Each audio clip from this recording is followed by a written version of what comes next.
gudoomiye Cabdiraxmaan Maxamed Cabdilaahi Ciro oo xafiiskiisa magaalada Hargeysa kula hadlayay warbaahinta waxa uu ka hadlay diiwaangelinta codbixiyayaasha oo dhawaan la filayo inay ka bilaabato gobolka Maroodi Jeex. Taarin diiwaangelintii gobolka Maroodi Jeex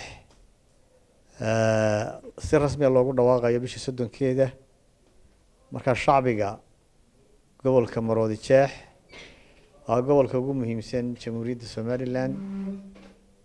waxaan shacbiga ugu baaqayaa inay si wanaagsan dhammaan muwaadiniintu isu diiwaangeliyaan si ay u helaan xaqooda dastuuriga ah inay codeeyaan.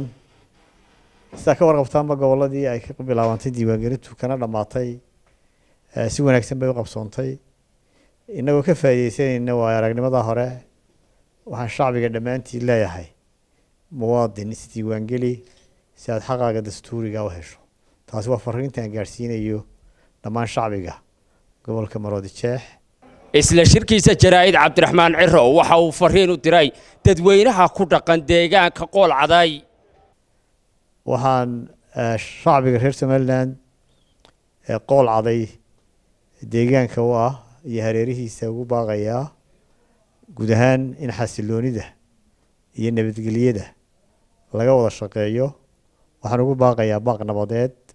waxaan ugu baaqayaa xukuumadda inay si mas'uuliyad ku jirto arrinta u maamusho. Badri Koosar Maxamuud, telefishinka caalamiga Star, Hargeysa.